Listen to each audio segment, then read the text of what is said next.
Hello, my name is 환산스님, and this is Sun Meditation in English. It's time once again now to enter into meditation together. So whether you're sitting on a traditional meditation mat or in a modern chair, please assume proper meditation posture. Once again, I will ask the members of our studio audience and our viewers at home to maintain the state of meditation throughout the course of this program. Now, recently, I've been contacted, not just recently, but over the months that this program has been airing, I've been contacted by many individuals, both from within Korea and around the world. And what I find is that more than I expected, there are many people in the world who feel dissatisfied with the values and goals that contemporary societies present to us and that our educational system teaches us to pursue. And they're looking for an alternative. They want something spiritual within their lives, so-called spiritual. They don't want to spend their lives, we don't want to spend our lives just making money, just seeking entertainment and distraction, just going through the motions, feeling like a cog or a piece of a giant machine. And we ask life, we ask ourselves for a higher level of spiritual understanding and wisdom and insight and ability to participate and engage in the deepest levels of life and spirit and mind. And yet at the same time, these kinds of individuals, perhaps some of these individuals are even within our audience or are watching this program now, they don't want to officially join a religion, or they don't want to take on a religious title, to become some kind of clergyman or clergywoman. They don't want to become monks or priests or some other form of religious official. And that puts people in a bind. They don't exactly know where to go. If you're like this, what happens is that we feel sort of alienated and alone in society. We feel like we're always wearing a mask so that people don't really know what's going on inside us, and we don't quite know where to go.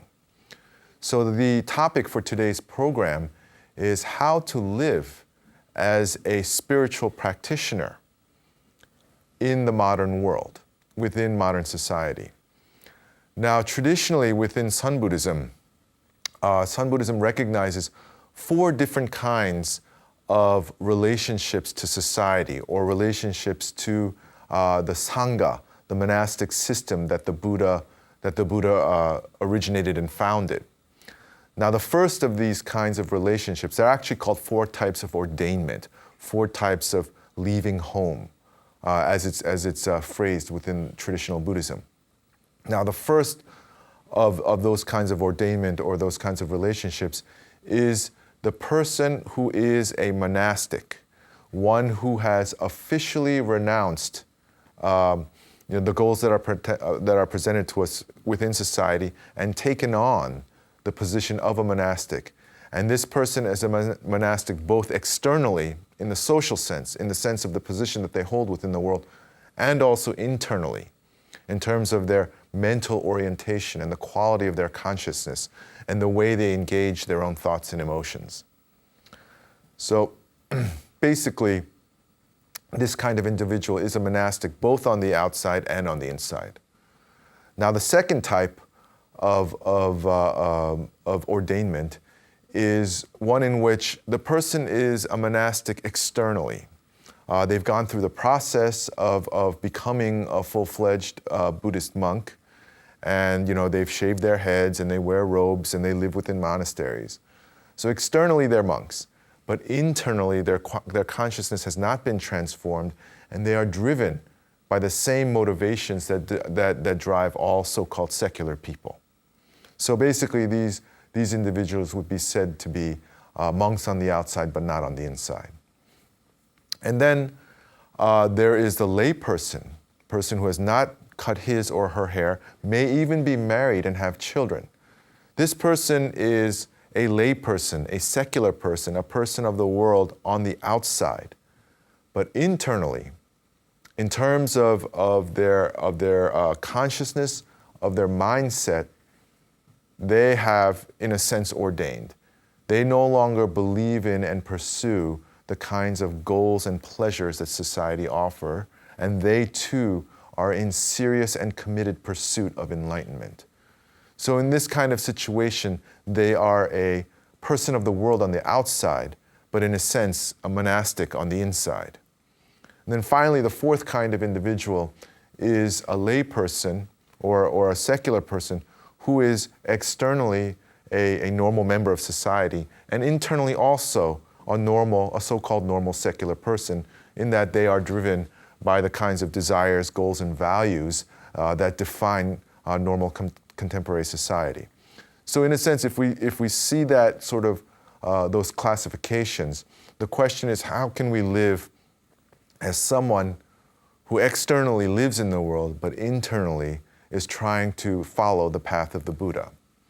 So the traditional way to do that within Korean Buddhism would be to seek a teacher, and once you've sought a teacher, to receive a Buddhist name from that teacher, to also receive a hwadu, the topic of our meditation, from that teacher, and the Mahayana Buddhist precepts.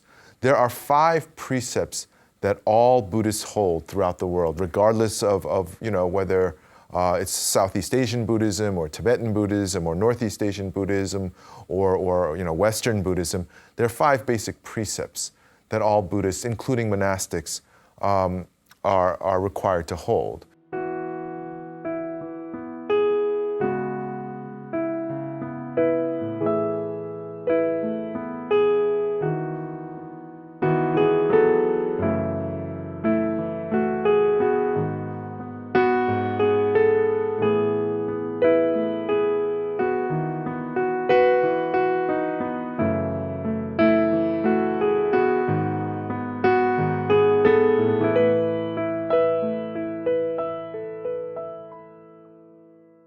And these 5 are: do not kill, do not steal, do not engage in wicked and lascivious behavior, do not lie, and do not partake of intoxicating substances. So these are the 3 things that traditionally very serious lay practitioners do.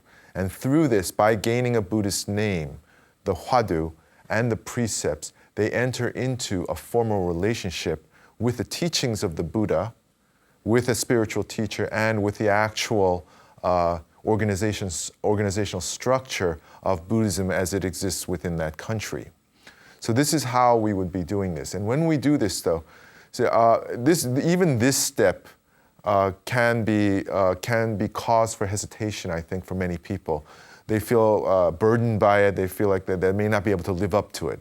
But one way or the other, it is a good symbolic and sort of even practical step to take, because it puts us into close proximity with the Buddhist teachings and the kind of resources that Buddhism offers.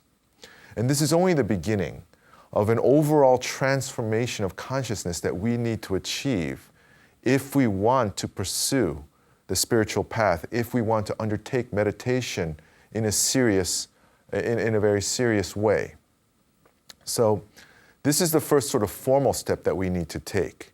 And then the next step we need to do is to work on our behavior, on the way we conduct the various relationships that define life as we live it on a day-to-day practical level.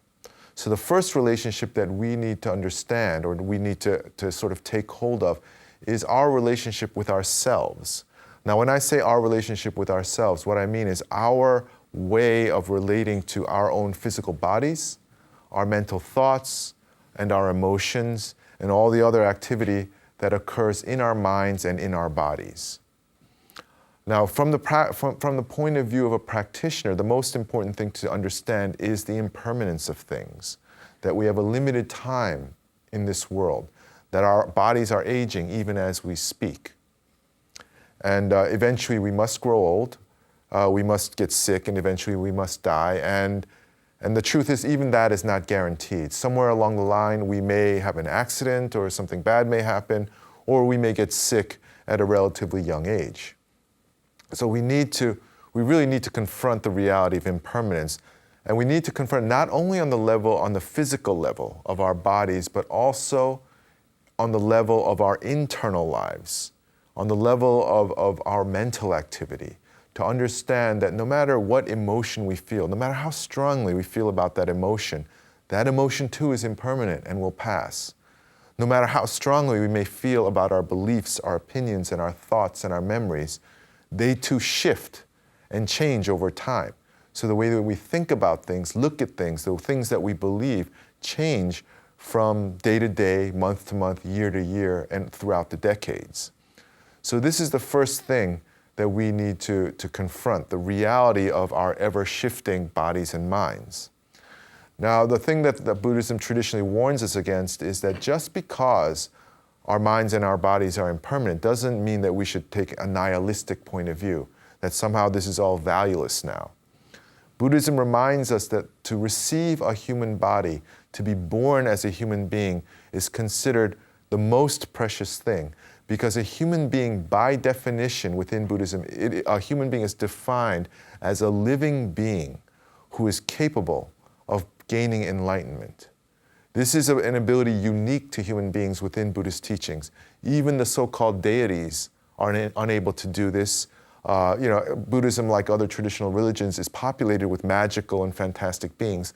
None of these are able to do what human beings can do. So when the Buddha achieved enlightenment, he received the title, the teacher of men and gods.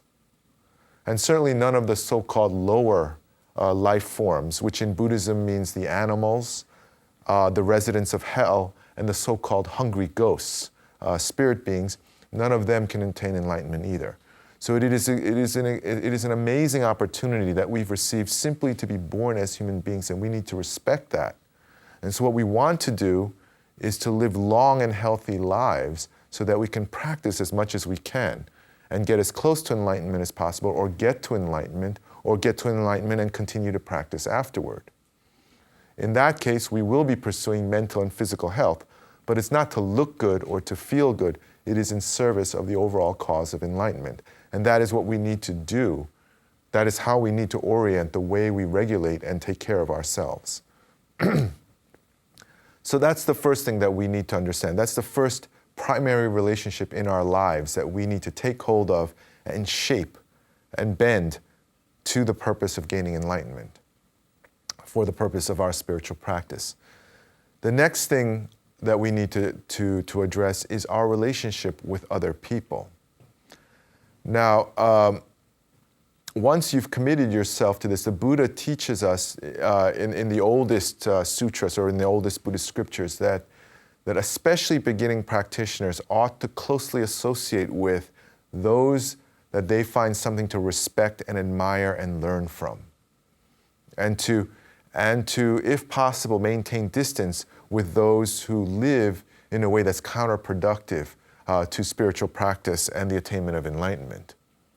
So this is, in a sense, what we're taught. Now, this doesn't mean that we're going to discriminate against people. It doesn't mean that, therefore, we must now associate only with Buddhists or only with meditators. But it does mean that even in terms of our human relationships, the defining standard for guiding our relationships is how much does this relationship help or hinder my progress toward enlightenment. And this is how we try to manage and organize our social network. This is not an easy thing to do, and it takes great practice. But this is a challenge that we must meet if we're to live in society, with its teeming millions of people, and still expect to be able to practice. So the next thing that I would like to consider is that, well, if you're not a monk, most likely you're probably going to have to work and make money. So how do we manage that? Money is obviously a very big deal. Many of us feel that it is the defining condition of life on planet Earth. And money does things to people. Money makes people crazy. And it's a very rare person who is undisturbed by increases or decreases in their personal wealth or in their possessions. So how are we to deal with money? And again, just because I speak of this very quickly and easily doesn't mean that it's easy to do, and it's something that we all need to manage. But obviously, strictly speaking, as practicing meditators, our goal is no longer the acquisition of wealth for its own sake. We simply want to make enough money to be able to conduct our practice in a reasonable way. And this is very easy to say, but we are so programmed to think that we need to get more. That we have been taught since we were very young that you have to get a lot of money so you can, quote, succeed and you can do what you want. But if you want to do meditation, and if your definition of success is enlightenment, really you don't need that much money. Okay, so this is something that we need to come to terms with really in the depths of our heart, because our relationship to money is always so difficult. Now, within Buddhism, the traditional teaching is that even if you're not, wealthy, we ought to make a practice of making donations, of giving away something of what we have. Now, this is not an easy thing to do, because in modern times, for example, contemporary surveys show that even quite wealthy people always feel anxious. They always feel like they don't have enough, because we're not in control of our lives. We don't know what will happen. Maybe I'll get sick. Maybe, a fire will burn down my house. Maybe something bad will happen. Maybe the economy will collapse. So no matter how much we save up, we never entirely feel safe. And it is from that perspective to challenge that anxiety that tends to enslave us into this attitude of like, I have to get more, I have to save more, I have to put away more. We ought to make a practice of giving. And now, in the modern context, when we think of making donations and giving away our money, we often think of worthy causes, like helping orphans or helping people who live, in a very impoverished part of the world, or helping people who are struggling with great life challenges, like certain kinds of diseases or things like that. And those are all wonderful things to do, and absolutely, I would like to encourage that we all donate to those kinds of causes. Now, to put this in a slightly more contemporary context, I've mentioned on the show before that I have a personal relationship with Dr. Jim Kim, the president of the World Bank. And it's not like I hang out with him on a daily basis. He's obviously a very busy, important person and has much more important things to do than chat with me. But I did get an opportunity to talk with him earlier this year, and he said to me, that even if we were able to fix all these frightening global problems that threaten humanity, pollution, the threat of war, poverty, all of these things, if we don't change our consciousness, even if we were to fix everything, we would go right back to the predicament that we're in now. It is our mind that causes these problems, and so we need a method of changing our minds. So in a very real sense, what Dr. Kim, in his job in the so-called secular world, the conclusion that he makes and the conclusion that Sun Master Songdam makes are quite similar. Okay, why don't we take a break here, and when we get back, we will continue to discuss how to practice in contemporary society.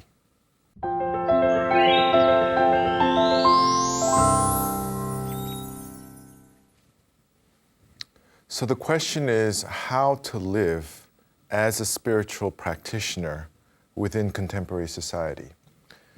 And what we need to understand is any one of the things that I've mentioned on this program, all of these things are very, very difficult to do.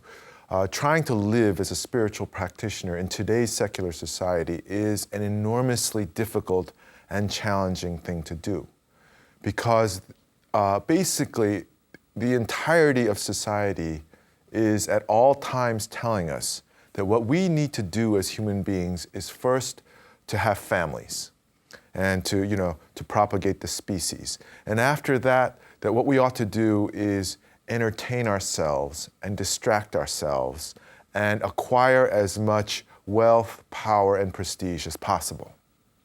So when we choose to reject those goals and to pursue enlightenment and spiritual practice as the focus of our lives, we are going against the stream. And anybody who has spiritual questions and deep spiritual concerns will very much feel like this, that you're swimming against a current in a fast-moving river.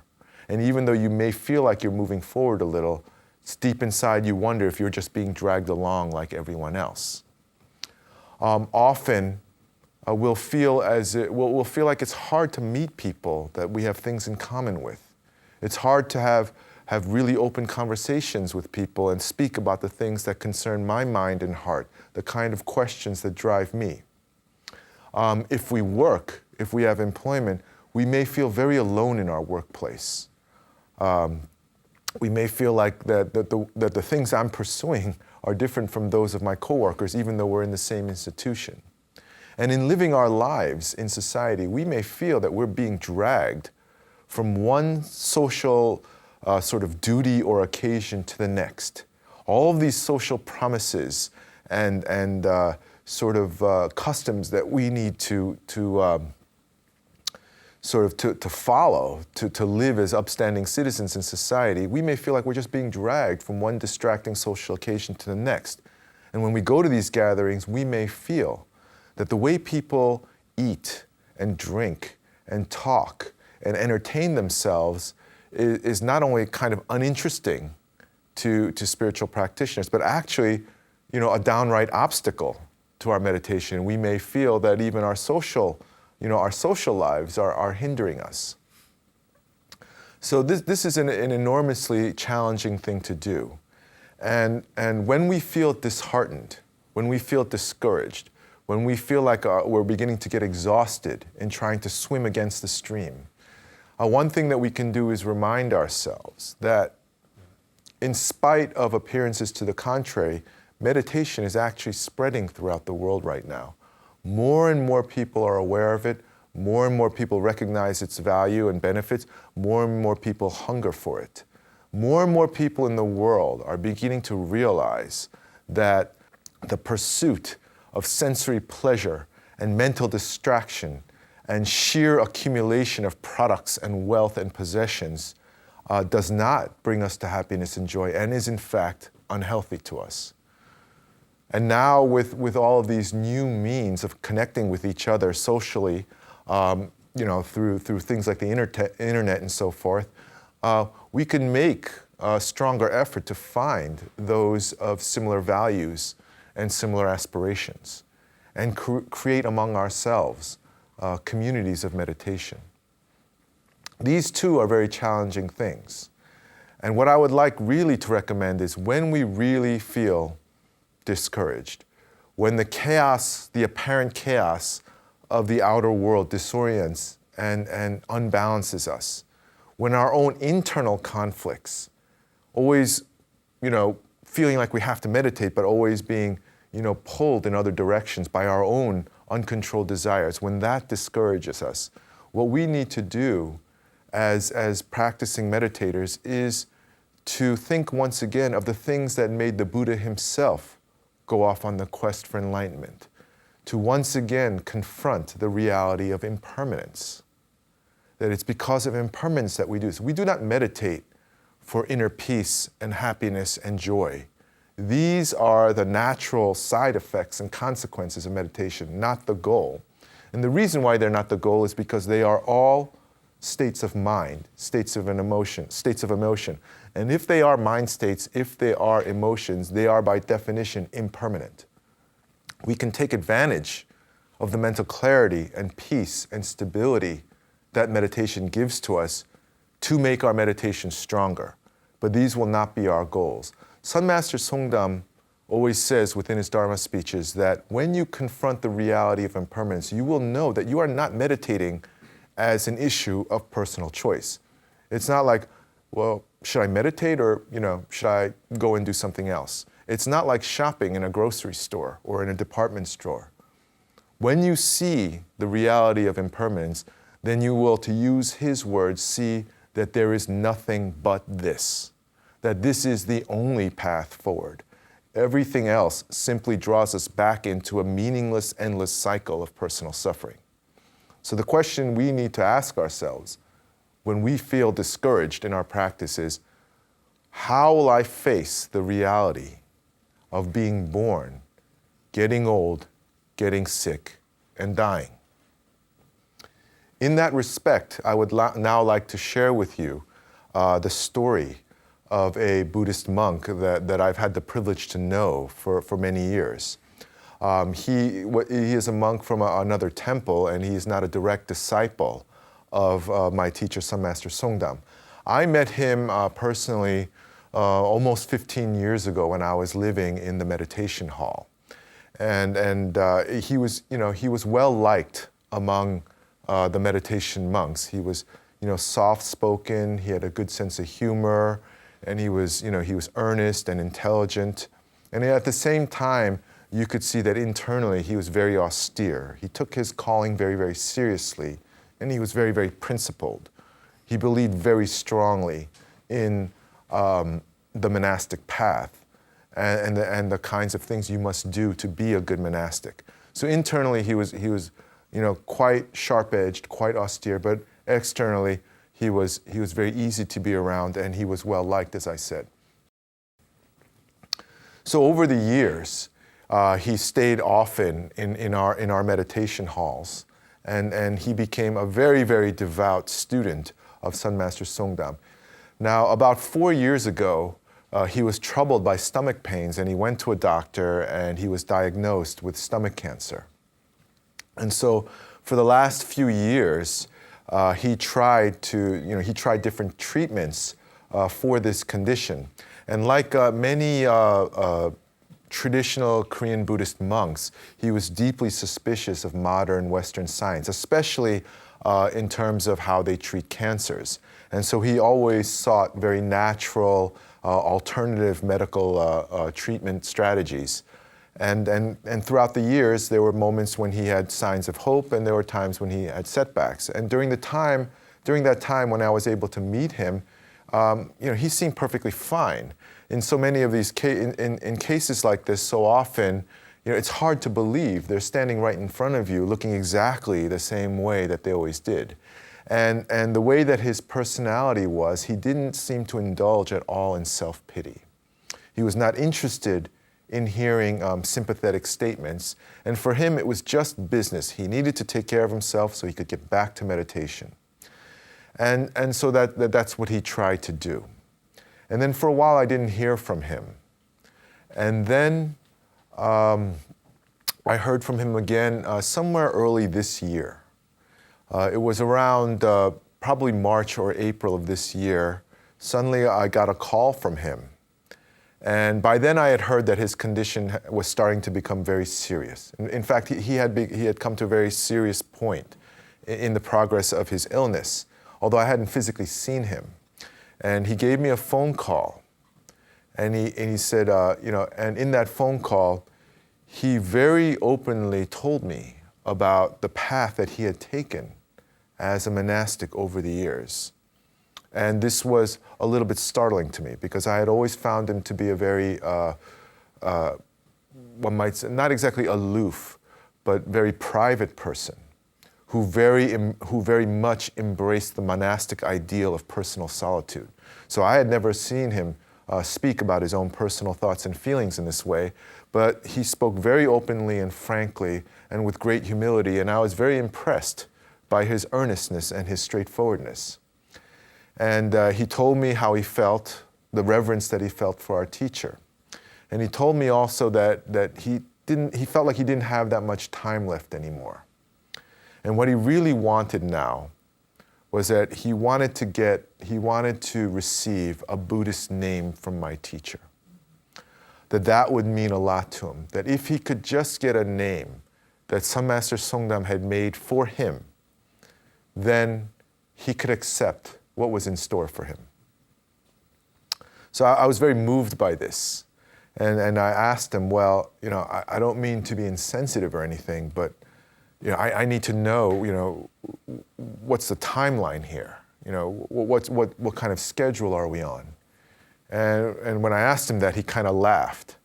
And he said, well, the doctor said I was supposed to be dead 2 months ago. So I said, okay, I understand what's going on. And I, as quickly as I could, I contacted my teacher and explained the situation to him. And my teacher, hearing of the situation, of course, agreed to make a name for him. And on the Buddhist birthday, he made a name for him, gave it to him, and this was deeply moving for this monk. And then at the beginning of this past summer retreat season, we were able to arrange a meeting with our teacher. And that was the first time I physically saw him in many years. And I was really quite surprised. He was just so thin. He was half the size of what I remembered him. And he looked so frail. It seems like if you breathe too hard, you'd knock him over. And so, I guided him into the room, and he went in front of my teacher. And in spite of his physical frailty, he very reverently and with great precision offered up the 3 traditional prostrations that are given to elders and enlightened masters within the Korean Buddhist tradition. And then he sat in front of my teacher, and he didn't say, I'm really very sick, and I'm wondering, if you could tell me what I should do. He didn't say, that's not what he said. He said that he thanked my teacher for agreeing to meet with him, and then he said, I offer my repentance for all the sins and misdeeds that I have committed in this life and in all of my countless past lives. And I offer my repentance for all of the sins and misdeeds that I may have unknowingly committed after becoming a Buddhist monastic. And he said that I don't think that I have much longer to live, and and I would like any teaching that you have to offer on how to conduct this period of my life. So my teacher was deeply moved by his faith and his courage. And he said, well, we become monks because of the problem of birth and death. So what you need to do is don't be too afraid, and do everything that you can to maintain your health.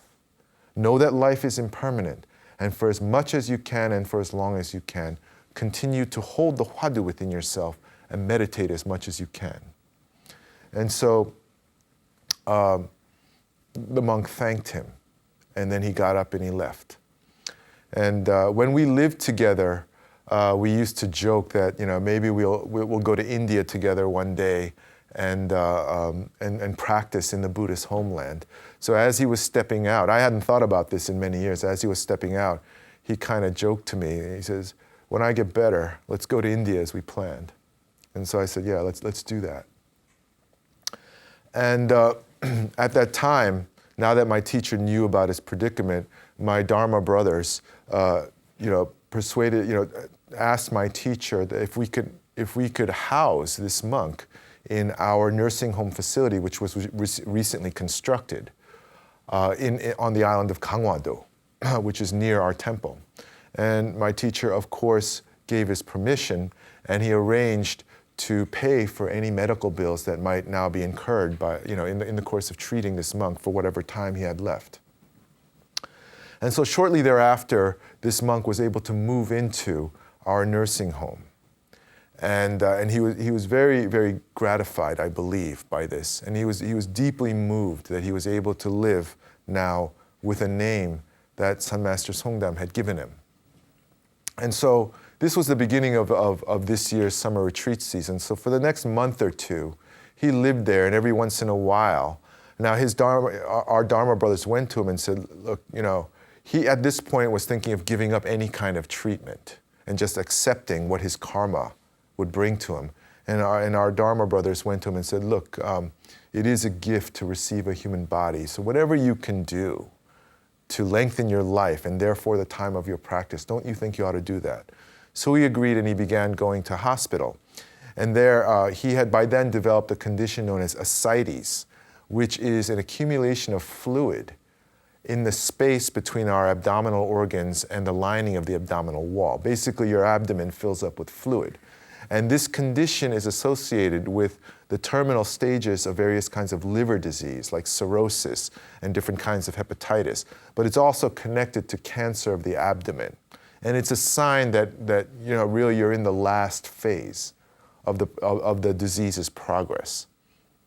So he went to the hospital periodically to have his abdomen drained of this accumulated fluid. And he was drained, and by then he was very, very weak. He was very weak. It was hard for him to keep his eyes open. It was hard for him to move. And when he went to the hospital to be drained, he had to stay there for several nights. So he went in on Thursday, and on Saturday he called my Dharma brother, who runs that nursing home, and he told my Dharma brother, all right, we're in the home stretch. There's not much time left. This is the end game, and you ought to know that. Then that following Monday, he was released from the hospital. He went back to the nursing home, and he took out all of his possessions, all of his clothes, everything, and he gave them out to everyone. He returned them to the monastery, and his clothes could be worn by other monks. His belongings could be used by other monks. He didn't have much money, but what he had, he donated to Yongwasa. And then finally he did what many monks of the past have done, is he stopped drinking water and eating food. A couple of days later, and by then he could barely walk, barely move. And in the last days of his life, in these last days of his life, every day my Dharma brothers who live in that nursing home went to visit him. And they went up to them and they said, and he was lying down and he couldn't open his eyes and he was really in an advanced state of weakness. They went up to him and they said, can you meditate? Can you hold your hwadu? Can you ask imoko in your mind? And he could barely talk, but in his very, very almost undetectable whisper, he'd said, I'm meditating, I'm holding my hwadu. Now within those last few days, he remembered someone with whom he had always had a difficult relationship. And so he called that person. And his voice was barely audible, and he said to him, anything that I might have done to hurt you, anything that I might have done to burden you, any sin that I may have committed against you, I repent, I apologize. Now you can imagine what it's like to get a phone call like that. Of course, the recipient of the call immediately said, no, everything's okay. I'm going to come and I'm going to visit you. The night before he died, he called his family and he said goodbye to them. And that night he couldn't sleep. He had intense stomach pains. And during this whole period, he was being cared for by an elderly grandmother, a volunteer of our monastery, who is an extraordinary woman in her own right. And she was taking care of him like her own child. And so she was staying up the night with him, and he was lying. He couldn't, he had very little energy. He was lying with his head on her knee, and she was trying to massage him to soothe his pain. And he was unbelievably thin. He was so thin that his eyes were sunken in and his eye sockets were visible, like those images of the Buddha during his period of austerities. And so as he lay there, she was looking at him and she said to him, you're scaring me. Your eyes are, they're open and they're so strong and lucid. And so the monk heard this and he smiled. And when he smiled, this elderly woman started, her eyes filled with tears and her eyes overflowed. And then he looked at her and he said to her, don't cry. And then she started to try, because he couldn't sleep, she started to try to raise him to a sitting position. And as she started to lift him, his head gently rolled forward and he died. And this was 6:30 a.m. Friday, August 1st, 2014. And in the weeks since, we have been commemorating him. We did his funeral, and now we're doing all the traditional Buddhist ceremonies that we're called upon to do in cases like this. Now, this may sound like an extraordinary story. I think it is.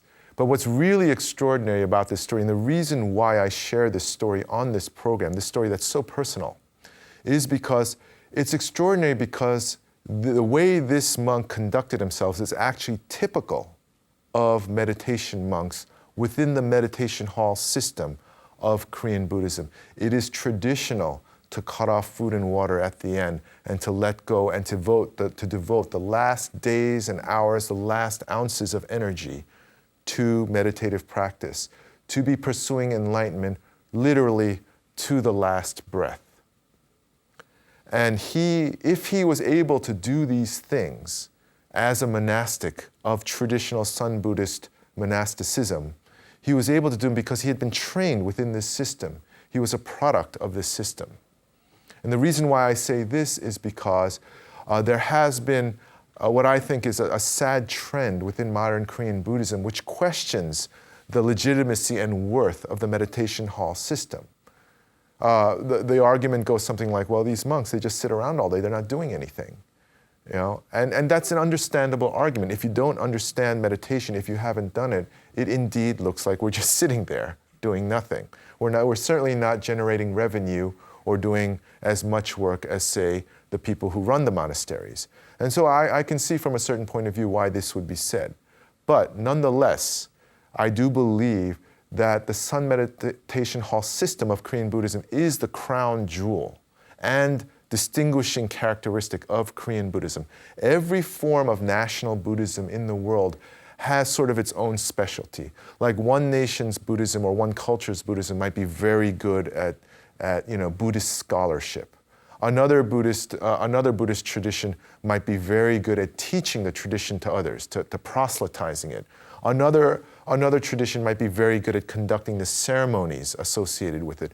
Another might be very good at upholding the ethical precepts. But the distinguishing characteristic of Korean Buddhism has always been meditation. And I think that this is truly a treasure that is valuable beyond words. Because when we think of the life of the historical Buddha, we understand that Prince Siddhartha Gautama, who became Shakyamuni Buddha, he did not become the Buddha, he did not achieve enlightenment by studying books, or by praying, or by conducting religious rituals, or by upholding ethical precepts, or even by acts of social service. He became the Buddha by meditating. And the distinguishing characteristic of the Korean Sun Buddhist tradition is that we follow in the footsteps of the Buddha, not just to follow him, but to become Buddhas in our own right, not only monastics, but lay people as well, all who call themselves Sun Buddhist practitioners. And it is because the system exists that individual monastics, like the monks whose story I just shared with you today, it's because of this tradition that such people can exist, and that they can show us such amazing examples of courage, faith, and endurance in the face of what would be intolerable for most people. They give us hope. And what's really wonderful and amazing about this is he's not the only one that was like that. In fact, most, if not all, Sun meditation monks all aspire to be like that. That is the goal of all seriously practicing monks. And the way that the Sun Meditation Hall culture is such that later Sun meditation monks may come to me and say, why did you tell that story? That is our business. And that reflects the degree of their commitment to personal anonymity, their renunciation and rejection of secular goals. They don't want to be known. They don't want to have their stories told. They want to live their lives in quiet, solitary pursuit of enlightenment. But still, nonetheless, I think this story ought to be told, because these are talents and skills and personal qualities that anybody and everybody ought to learn. And I think that it's quite understandable that as practitioners, meditating monks would desire anonymity. But nonetheless, the fact that such monastics still exist in this world ought to be known. And that the example of this monk, this very normal monk who was not enlightened, who was not like my teacher, who's teaching every month, who doesn't have his own TV program or something like that.